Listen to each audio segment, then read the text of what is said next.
Well, Emily and Patricia, thank you so much for finding a time and a schedule for a day and a time for all of us to be on the Cat Chat podcast.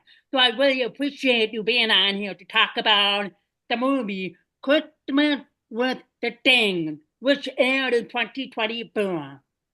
So thank you for being here tonight. Thank you for having us. Okay, Yes, when I thank saw the movie, I was really blown away with the story and how it flown. So, of course, I do Hallmark reviews and I try to take as much of people who are involved and work on that movie. I might have missed one person here, one person there, but everybody was able to see it. And then Emily reached out said, "Thank you for liking that movie." I'm like, "I would really like to have you come on and talk." And then that's when she brought you in, Patricia, because it's your story. That was Right. great. So I'm so happy to have the two of you here. This is wonderful. Thank you. I'm so happy that you enjoyed it and to hear that. I mean, yeah, so anyway, you go. Okay, I like that movie. And I like the cast, the family. I like how Hallmark or any kind of movie bring in a blended family to be married or divorced, and that they have their own family coming together to anything like that. It was really beautiful, and I could see the connection with Asha's family and the connection with Jake's family. There are like so many little stories in everything because it's like a reunion, high school reunion. They knew each other from high school, and then the family. I like how they're so different because they wanted to be respectful of their family and their culture and their tradition. Not there will be sometimes, I thought we were going to do it this way. No, we're going to do it this way. Of course, that nothing new happened to every single family out there who were like, butt head with tradition or culture, but at the same time, they will find a middle ground to meet both families and to make both families happy. So it was really beautiful. I really loved the cast, and I like how the director directed the movie.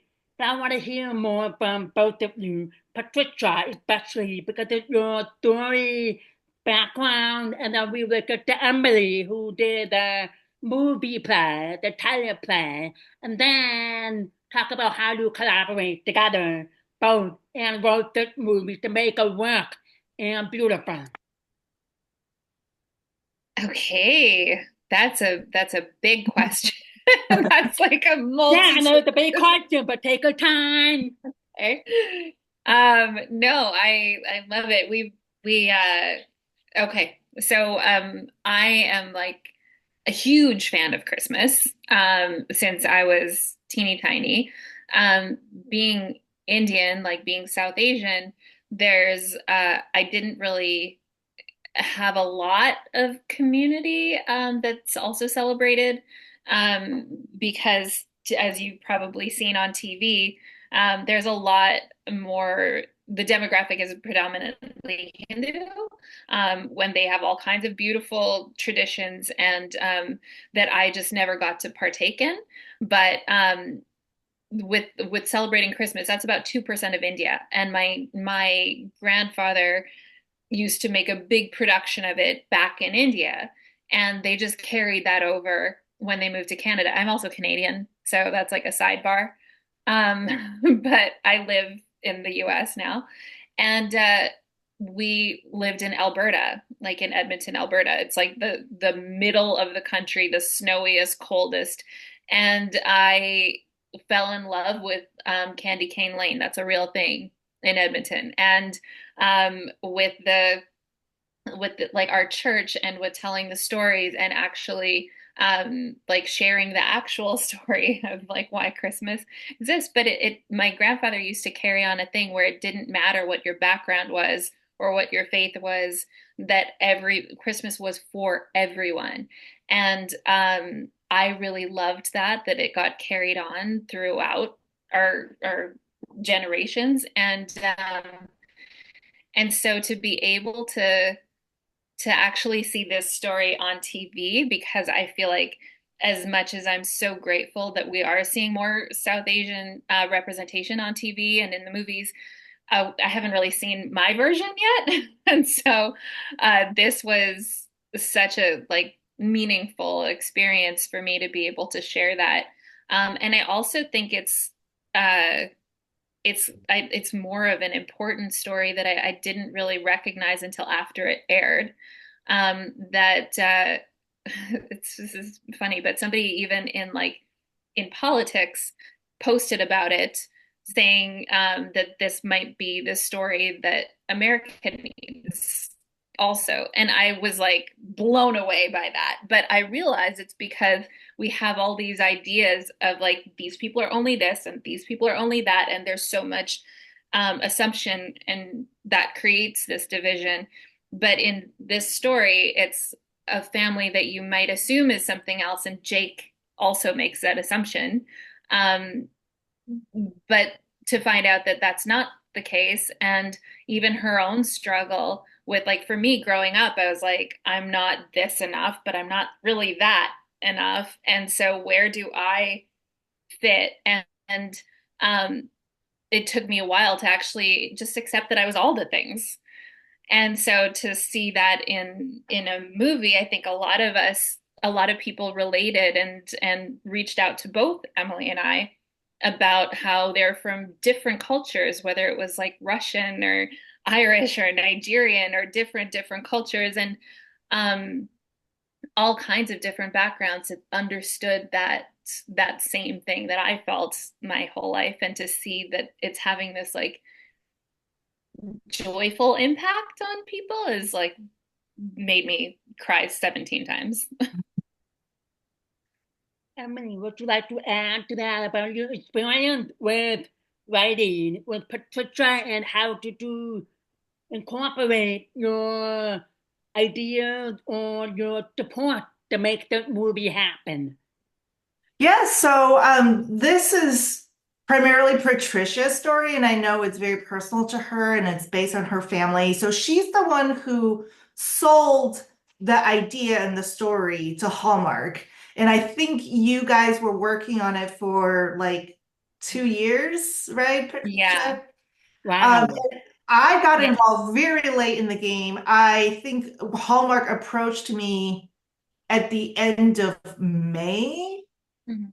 of I want to say last year, but no, it's this year. It was end of May this year, and they're like, we have the script, take a look. We need someone to sort of hallmarkify it. Um, I was like, okay. And at the time, like, I'm still kind of a baby writer at Hallmark. I've done 2 movies at Hallmark. I did Christmas at the Golden Dragon in 2022 and Sealed with a List last year. And so only 2, they usually bring in like the big guns, like Julie Sherman Wolf or, like Nina Wyman to do these kind of like Hallmark Fi jobs. So I was honestly very flattered that they thought of me. But as soon as I read the script, I understood why. Like, better I do it because even though I'm not Indian, that was the first thing I was like, oh, I don't know if I feel comfortable, but I read it and there was so much that I related to. Like the father character, like my father is exactly like that. And I'm married to a white I know. I could definitely. I was like, whoa, okay, Dad, take it easy. Give it a chance. So I was like, so I yeah. get what you mean. And, I brought home a white, boyfriend to meet dad, and my dad would make him eat spicy food as sort of like a challenge. There was just a lot of things in this story that I so related to. And I was like, yeah, I'll give it a shot and I'll give it a try. And I think what was great about this process was that they kept Patricia very much involved. Usually when, like some, they bring a new writer to do a punch up, the original writer kind of just like leaves because with Sealed with the List, we were rewritten by someone else, and we kind of like just we left the project. Um, but with Patricia, I was like, you guys need to like it's her personal story and it's her cultural background. I think it's very important that you have to make sure she's okay with all these changes. And there were things that I think we went maybe a little too far that Patricia, I'm really glad you spoke up and was like, no, like this is how my family would do it. And then we like walked it back. So it was actually a really good collaboration because usually when these things happen, it's sort of like you have the original writer and then like, oh, we're gonna have another writer come in and you know and do a draft, and then you don't really have any interaction. But on this one, like me and Patricia did have quite a lot of conversations going back and forth. And I think that's great. I think that's really how it should always be, but it's usually never the case. So, Yeah, well, I wanted to say congratulations that you're moving up, working up with the Hallmark world, and with the yeah. Hallmark writing. So I'm hoping to see both of you climbing up and getting more involved with the writing process of movies or more of your stories out there. Because I personally think it's important, like Patricia said, movie was posted and people will put down comments, political related or religion related. We need more of that because it's just not about Americans. What about the Mexican? What about the Chinese? What about the Hindu? What about the Muslim? What about the Italian? What about everything? And I'm just amazed on how every culture have the same idea, but they celebrate it differently. Some might celebrate way too much. Some might be like, oh, we should celebrate one day, but we have it year round or whatever because there's Hanukkah, there's Kwanzaa, there's Roshana, there's everything. Chinese New Year. I'm always open and learning about Yeah. different cultures, what they do, what they don't. So I think that what makes this movie special because people are watching it and are, oh, okay, I like the tradition. They might even buy in some of the different cultures tradition just Mhm. because they like it doesn't mean we're part of that culture. So that's one big idea I really enjoyed about this movie, and I thought the cast was perfect. I mean, Jake and Asha, I could just like see the instant chemistry from like the beginning of the movie. I'm like, okay, this is gonna be a good one. And then after meeting the family, I'm like, okay, let's see how that goes. Yeah. No, that's great. So for myself, this was the first one I've written. I've acted in a number of Hallmark movies because I was an actor first, and I still am. But I was also pregnant all year, so I just had a baby. And this was such a joy for me to be a part of all all year still, and seeing it come to fruition in such a beautiful way with everybody involved. And I got to watch it as a viewer and really appreciate it in a totally different way than, when I'm in something, I'm watching myself and like doing that half the time. So this was wonderful to just like appreciate everybody's part in the movie and seeing my family. Like there was my grandmother's name was the name of the restaurant. My that Samuel is actually my grandfather's name. And Asha was my dad's younger sister who passed away when he was tiny. So all these things I got to actually incorporate, and we use the language of my dad's language, which is South Indian, and you never hear that language on TV anywhere. So it was so moving, and like you said, that it's just relatable to whatever culture you're from. And that's what made me the happiest. So, Yeah, yeah. I really like how the writers or maybe even directors have a a little bit of their personal in the movie, or like if you guys were really like well known names that are like all over the place, of course we will call them Easter eggs. Oh, that's her aunt's name. Oh, that's what she Mhm. used to do when she was a little kid. Or that whatever costume that she wears for her family tradition. So I like little things. That's what makes the movie more special and more meaningful. So well, thank you for sharing a few little tidbits that were in that movie. I'm gonna have to watch that again. But that's what she's talking about. I see what she means by that and all Mhm. of that. So I appreciate that. And Patricia, did they use your real grandparents' photos in that scene? No, that's not, but Oh. there's right when they're doing the puja, Hmm. Yeah. behind them, there's a photo, and that's like my actual family when I was small. And you can't really see it, but it's Okay. like right behind them. Okay. So that's, yeah, our actual family's photo. So So that's really cool. yeah, no, there was a lot of, and even the the dad never plays Hmm. music, like he doesn't play, and that's true to my own family. My dad actually, he had a band, like he was a lead singer of his band. He had like did motorcycle tricks, electric guitar, all the things. Later on in life, especially after my grandma passed, we were all so close. He just didn't really pick up the guitar as much. And so on special occasions, every now and then, if persuaded, we could maybe get him to pick up his guitar. And it's like it's such a meaningful time. So that's what that scene is, except it's a guitar in my family. We had a sitar in the I movie. know. That was a Hallmark note. Yeah, I know, I know. Yeah, that was really pretty cool and really nice to see different instruments or different ways of how the culture incorporates songs for holidays or traditions. So I found that really interesting. But a pretty neat instrument. I was like, wow, that's pretty cool. Yeah, it's a beautiful one. Yeah. Again, like I was pinpointing the movie was the relationship between the daughter and the dad. I've noticed the dad was kind of like pushing, I'm like, we're gonna do this, we're gonna do this, we're gonna do that. You're gonna be there because we need your help with stuff. And then later on, he realized, okay, I'm gonna have to share my daughter because she's getting married.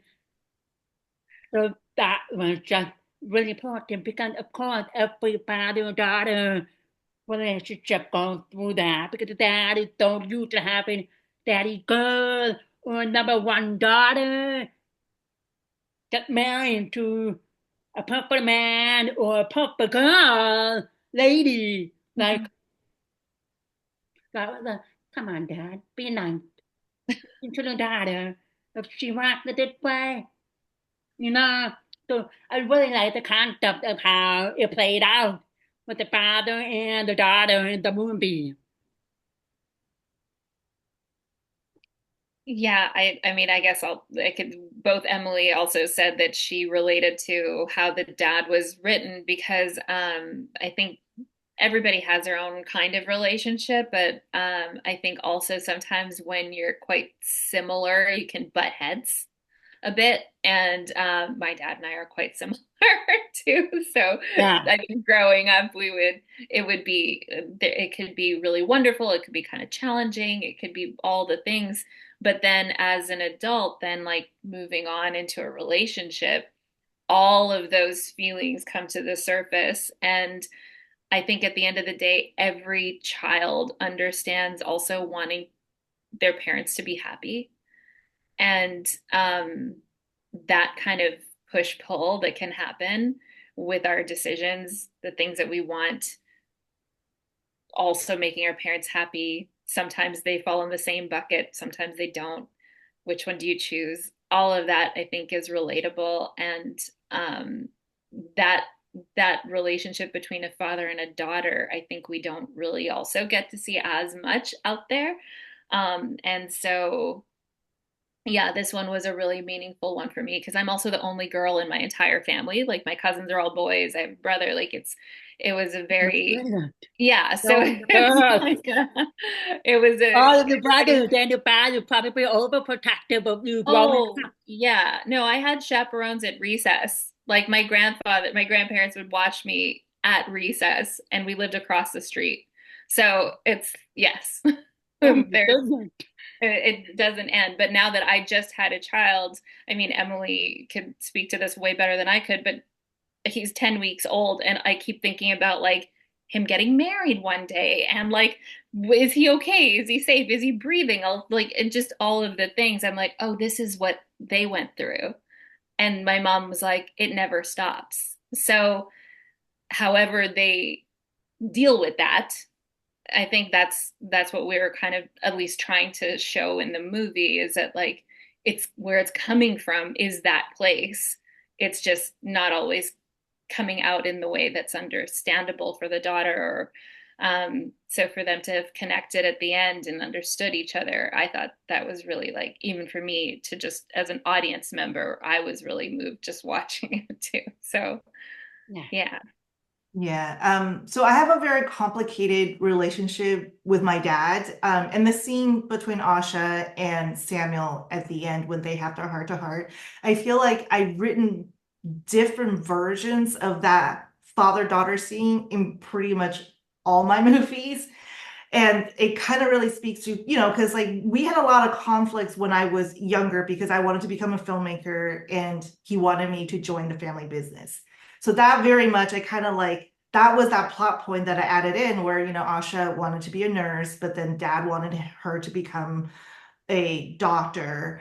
So obviously that wasn't, my father didn't want me to become a doctor per se, but there was a different path that he wanted me to do. And he was like, just try it. And then my whole life, I felt like I was trying to forge my own path, but because of everything he did for me, and I guess it's the Asian daughter guilt, like I was like, okay, I'll try it. Like I spent 10 years of my life working for the family business because of this guilt. And it took me a long time to kind of finally like, well, no, I want to be a filmmaker and this is what I want to do. So that scene, like was there was a version of that scene already in Patricia's draft. I just added the whole like she was hiding this, thing from her dad because it was something that I went through with my life where I wanted to have a different path in life. And then my dad just very much made me do something else. And I did it for a long time because I didn't want to disappoint him. And that scene, I feel like so many people on Twitter and whatnot have reached out was like, oh my God, especially I feel like daughters of Asian immigrants, like they reach out and they're like, oh my God, that scene was everything. And seeing that in the Hallmark Yeah. movie, Yeah. it's like I feel like it was only a couple years ago when they started showing more Asian stories on Hallmark. But like prior to that, before Golden Dragon, there was never really an Asian family on Hallmark. So it's really in the last couple years. So I'm really grateful that, Hallmark gave us the opportunity to let us tell something that is so personal to our culture and to broadcast it out to such a big mass audience. I've done versions of that scene before in my little indie films that like 5 people have seen, but this is like a nationally broadcast show that went out to millions of people. So yeah, like I love writing for Hallmark. I love having this platform. People are always like, oh my God, you're writing Hallmark movies. I'm like, no, these movies are great. Like I get to tell stories that are meaningful to me. Sure, it has to take place around Christmas time, but like every single one from Golden Dragon to Still with a Liz to now this one, like they've all been very meaningful to me. None of them are like, oh, I'm just writing a silly little Christmas rom-com. Like it's not. Every single one I felt like I've been able to tell a very meaningful story. So I think I speak for both of us and we're very grateful to Hallmark to give us that kind of platform. Yeah, definitely. I mean, Hallmark came a long way Yes. and came through a lot from when I fell into the Hallmark hole long Yeah. time ago. And it's amazing how two different writers from different backgrounds and they have a similar idea or similar experience. Like you said, you added a little bit of the scene between Asha and her father. And I have noticed in some cultures, family take pride of themselves and they take pride of their family, but starting from with nothing to a big discover office, restaurant, dry cleaner, bakery, bookstore, whatever. From another country, they moved, they start off with nothing, and then they made it to the sector. So I understand how some cultures are very secure, very protective, and very, no, when you're gonna be grow up, you're gonna do that. That's it. If you're gonna Mhm. go this way, mm, I'll be very disappointed, but I will love you regardless what you do. So the main thing from your personal life going into the movie, and people are realizing there's something really special for the family. And sometimes you go first, and then later on, like, okay, I've had my fair share, and time to get out. Time to go for my dreams. You know, for me, my family, for educators, writers. So I'm a teacher, and I'm Mhm. working in a process of my book. And I have two children's books. So I'm the shelf waiting to be finished. So I get it with your background, your dreams, but you feel stuck. Okay, I have to make mom and dad happy first. Great. You go Mhm. first. Okay, I'm done. I need to get out. I need to be able to do my own thing.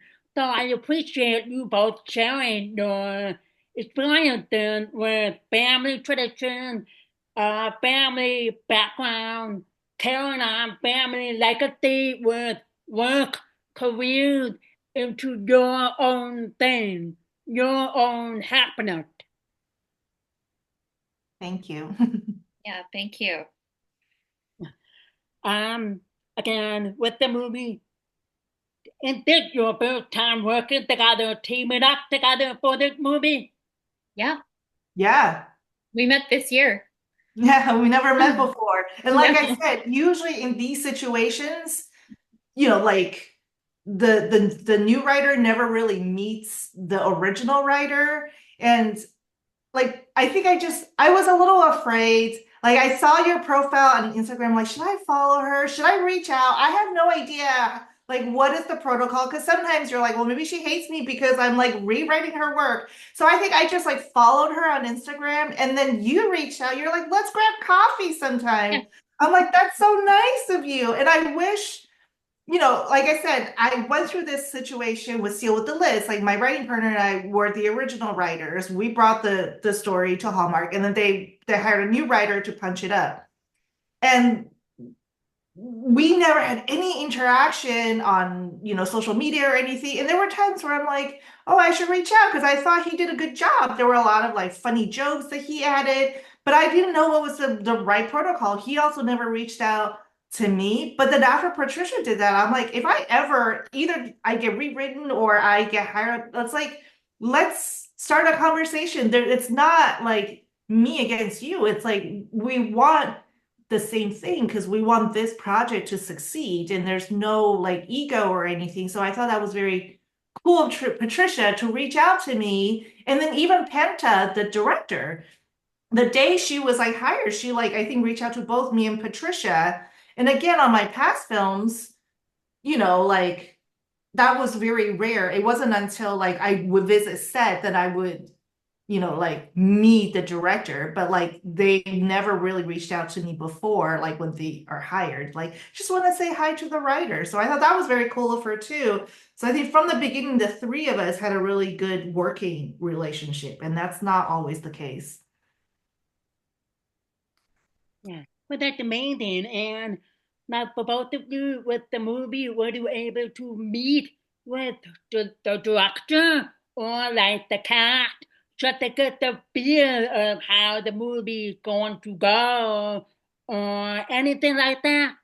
Yeah, we definitely did. I mean, we did a full read through all together, like with the executives, with the cast, with Wow. the director, everything all on Zoom. And it was amazing. So we got to like see what worked, what didn't. We got to like give our thoughts and notes about and point things out, workshop stuff out before it was finalized. So yeah, no, we definitely did. And Panta, the director, she had even FaceTimed me from set once with like a quick question. So there was there was definitely like collaboration and like from start to finish. So I mean, at one point, I think probably in like the second week on of filming, they just like ran with it with filming, but like everything up until that point was very much a unit. So yeah, the answer is yes.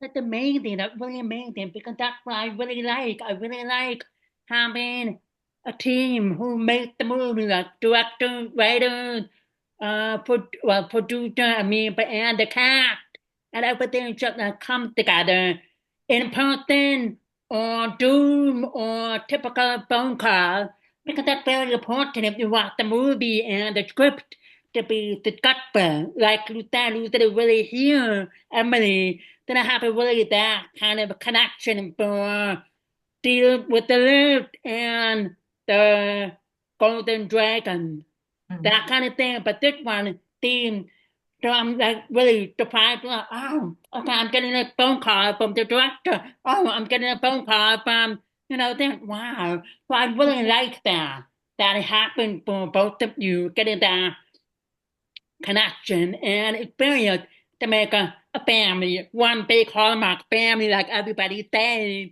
once the movie is done. Mhm. Yeah. Um, both of you, last question. What next for both of you? You guys have plans to write more movies with another writer, or are you interested in maybe working on another project in the future? You want to go first or? Sure. I think well, this year was pretty much I was off the market because I was well pregnant all year. And so but I got to like to be writing. And so what's next would be I think that Emily and I were now talking about doing things together because this was such a wonderful experience. And so and also having shared similar experiences and stories, there's and also having similar vision for what we'd like to see out there. So we're talking about working on a couple of things together right now, and then I'm also just back. I'm getting back to acting again this year too. So yeah, that's what all I have. So I do have another Hallmark movie slated for 2025. I mean, provided it goes into production. It's called Merry Friendsmas, and it's with the same team that did Christmas with the Singhs. So yeah, well, I'm about to start like addressing their notes, doing rewrites. So yeah, if all goes well, hopefully that will make it to the network in 2025. I currently have another movie out on Netflix right now called Girl Hunts Boy that I directed. So yeah, so got another Hallmark movie coming, working on pitches with Patricia and separately, just trying to always get the next thing going. So yeah, so we'll see what happens. But I would love if I could do one Christmas movie a year for Hallmark, I would be very happy. That would be amazing. Yeah, definitely. Yeah, I love my Christmas movies. I mean, want that Christmas countdown list. I'm like, Yes. writing all the movies down, the date, the time, so I could do my reviews. I review it and I Mhm. rate it. I don't review on other channels because it's not really afflicted with Hallmark. But if it's someone I like or director I like, I'm like, oh, this look like a good movie. I'm gonna watch it. So I will do a comprehensive review. The Hallmark bringing it. I mean, and Hallmark Plus, both Yeah. that are really bringing it. I would want to say there were like maybe at least four movies that I was like, middle of the road for me. But other than that, it was like, wow. It's Like been a one solid year. movie. Yeah. Yeah, definitely. There was one movie that I was not really fond of that was this past week. I don't know if it was Hallmark or Netflix. Because there was Netflix we had. A Married Gentleman. Okay. And we had what was the other one? It was Hot My Frosty, Little Secret. Our Little And a half Secret. Frosty. I like those two, but my Little Secret it was different. I couldn't really get into it, so I try not to put in too much of a review. But Mhm. Hallmark really done a lot. I mean, I really enjoyed the Christmas craft, Yes, the okay. finish line, and Christmas was the thing. And one I was really shocked about was Christmas on Call. Oh yeah, I really like Like that I one. was a Yeah, little bit nervous about with the movie poster, and I watched. I was like, "Oh my yeah. God!" Again, you can't judge the book by the cover. So again, we can't judge movies by the The poster because poster. it's the product. Yeah, it's But true. I will say I do think Hallmark had overall the better Christmas movies than Netflix. I like Hot Frosty on Netflix. Yeah, The other ones they had the budget, but they were not necessarily better than Hallmark. Like I was very disappointed. So I actually enjoyed some of the Hallmark ones better, for sure. definitely. One more question about the movie. Did you have any input on the judging about the cast, the characters, or was that all on the director of the movie? I don't even know if Penta got to choose, but I think it's all Hallmark, right? Yeah, it The is all main Hallmark. For the main two, it's always Hallmark. I did a movie that's airing, it's on Hulu right now, where I was the lead, and the first thing that the director said to me was, just so you know, I had nothing to do with your casting, but I'm excited to meet you. And I was like, great. So it is the network, but I did know who they were Okay. talking to Mm. before they selected her. And yeah, I'm thrilled with the cast. The funny thing was my parents assumed that I had something to do with casting because the dad looks so much like my Oh, real dad that it was it Oh was my so bizarre. goodness. I was like, I had nothing to do with it, but they look so similar. Anyway, I love the parents, both sets of parents in this movie. And I don't know if they came from auditions or if they were also offers, but I yeah, thought they did such a good job. It was like exactly how I picture Samuel to be and Nirmala and Molly and Jake. I believe Ben and Anuja, like the number one and two, were chosen by the network. I think they're just, I believe at Hallmark, they just have a big chessboard or like a big board of like, we're gonna put Lacey with Christopher. It's like every year they just do this mismatch. So I don't know. I feel like they just assign those movies to the top two. I know with Anuja, they had to go outside the box because we've yeah, never had a Asian lead before. So I think I mean she's obviously new to the network, but Ben's been in so many Hallmark movies, and I think yeah. this is the one he got this year. And In I the thought he early did days, adorable. Yeah, he was adorable in this movie. in the early when we first started talking about doing this Mm, movie, we talked about me for Asha. yeah. And so I also knew like who they were thinking of for Jake and like had some ideas. Um, Oh. but obviously, I mean, not till later. I Mm. only knew who they were talking about for the Jake options when it was me like afterwards. So not at the time. And we were so far out. That was late 20, no, sorry, that was early 23. So I didn't know that I would be completely unable to do anything anyway. And honestly, I'm thrilled though with how it turned out. So I'm happy to be in the next one.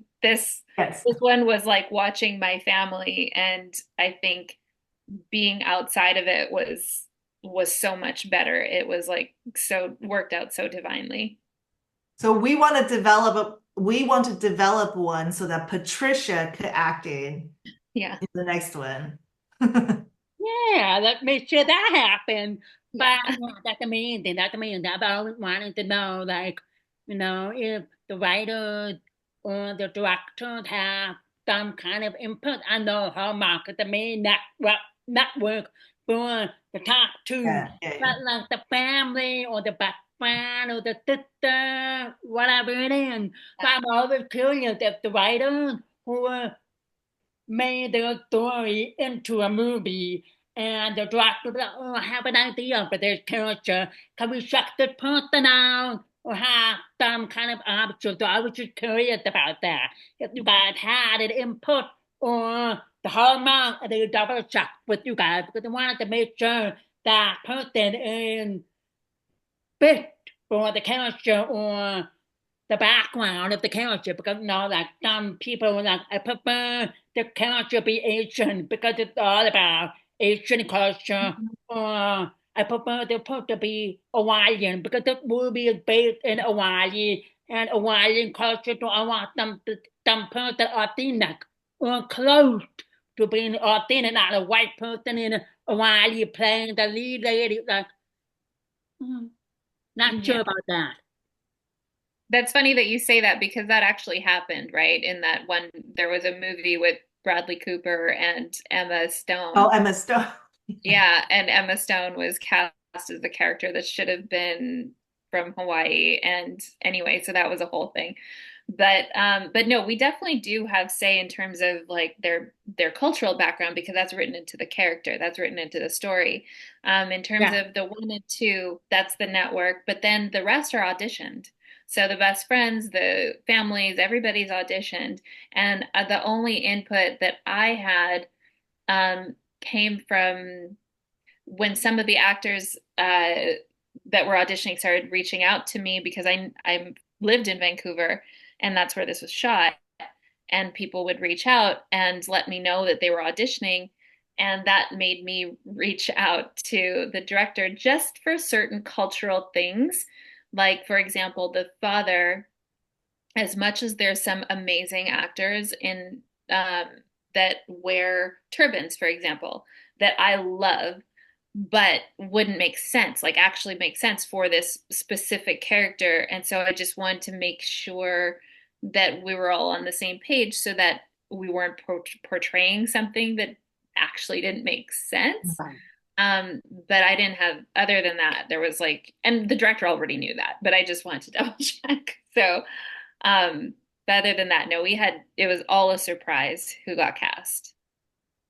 That's the main thing. Yeah. Okay, that's pretty much all the wrap up for Christmas with the thing. Now, Emily mentioned that you wrote and you were involved with Deal with the List and the Golden Egg. I really, really enjoyed Deal with the List. I Oh, mean, I loved absolutely everything about that movie. The cast, the quirky banter between I forgot the character's name. Forgive me, but I was like glued from the beginning to the end. Can you see trying to help you? Can you see she trying to help you do something? Like with the Hallmark. I just can't talk it. I mean, I yeah. gave that movie a really good review, and it's Oh, a I'll have to look it five-star up. movie for me last year. With Evan Roderick with Kate Spinelli. Katie Finley, yeah. They're great. Spectacular movie. I love that. And the Golden Egg, too. Dragon. Golden Dragon. So, Sealed with the List just came out on Hallmark Plus yesterday. And I just turned it on. I saw it. I was like, oh, let me just turn it on and just to make sure it looks great. And I got sucked in. I ended up watching the whole thing last night. And I was like, oh my God, Katie and Evan, they were so cute together. And like I wrote the movie and I just like got sucked in and watched it from beginning to end. And yeah, I really love that one. That one had its own, like story, but that one was something that my co-writer and I had for like 10 years. We tried to get that movie made. It got optioned there were interests at different places and they never got made, never got made. And then finally Hallmark bought it and then it became a Hallmark movie. But for 10 years, like that was the movie we were trying to get made. So sometimes something happens really quickly and sometimes something takes 10 years, but then eventually gets made. So I always tell that story when I talk to writers. I'm like, just be patient. Just because you don't sell it now, who knows? In 10 years, they might become something completely different. Right, but wow, 10 years. Oh my goodness, what are you holding back, Hallmark? That was like a good movie. I mean, the Well, they cat. only got it 2 years ago, so and they bought it right away, so it all worked out. Yeah, and there was another movie that Kate Bendelay played with Jordan Fisher. Mhm, the 5 year Christmas party. Oh That my was this God. year. Another good one. The chemistry, the banter, which like imagine if Evan was in that movie with her again, you know.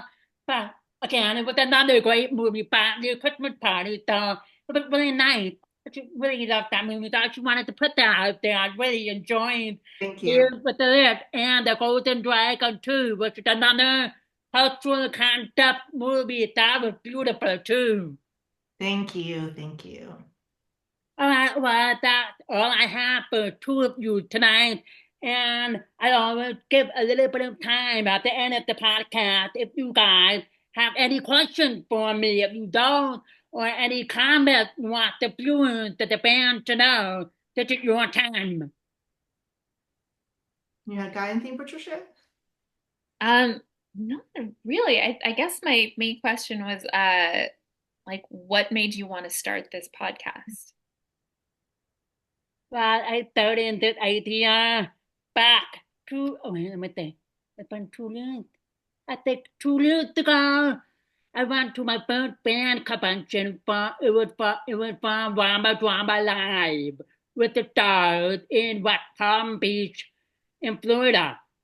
My first band, whatever, with movie stars or anything. I've never done anything like that before until I got into Hallmark and I had met some people who went to the first drama event in Nashville. I was like, oh, I'm gonna check that out, right? Google it up, see how much it costs out there. Never mind. I'm gonna start saving for the next event. So I start saving and I start watching more Hallmark movies. I mean, I do watch it before, but I was more into wanting to the Banny Band and I met a whole bunch of Hallmark stars, actors and actresses, and podcasters, authors, just to get a establish a connection, friendship, networking. I was thinking that I don't know if I should do a podcast. It's something I need something, have an outlet for Hallmark then eventually make a different platform, like with special needs mom, I'm a special needs mom, deaf culture, talking about deaf individuals, deaf people, deaf children, and how they incorporate with the culture what they could do, what they can't do, or what people out there, the hearing people, the normal hearing world, what they shouldn't do to that person, or what they can do. So I try to bring the more awareness and what's bullied too. Self-care, mental health, and all of that. I try to now Hallmark and branch it out. I was like, okay, I think I'm gonna go do it. So I started my podcast last week, thinking April with 1 year. So I'm a year and a half in with my podcast journey, and it's been wonderful. I met a lot of actors, actresses, supporting cast, and now I'm working on the writers, the directors, the costume designers, and all of that because I felt like they're important because they're like the foundation of the movie compared to the actors and actresses who played the movie first. So, yeah, it's been a really long journey and a side hobby for me. It's kind of like an outlet for my full-time job, which is very demanding. So I was like, okay, I'm going to do a podcast with the writing from the Christmas movie, or oh, I can't wait to do my podcast with the actor from this movie, that kind of thing. So it's really been fun. That's Yeah, awesome. Very cool. Yeah. yeah. If there's nothing else, I really want to appreciate your time for coming on to the Cast Chat podcast. and just to talk about Christmas with a thing and how it's important and popular to both of you, especially Patricia, and some other movies that Emily was involved with, like Deal with the Lid and The Golden Dragon and Tall Girl too. I love that movie, by the way. So Oh, I'm thank going to you. look up Girl on Boy Next on Netflix and see Thank how that you. goes.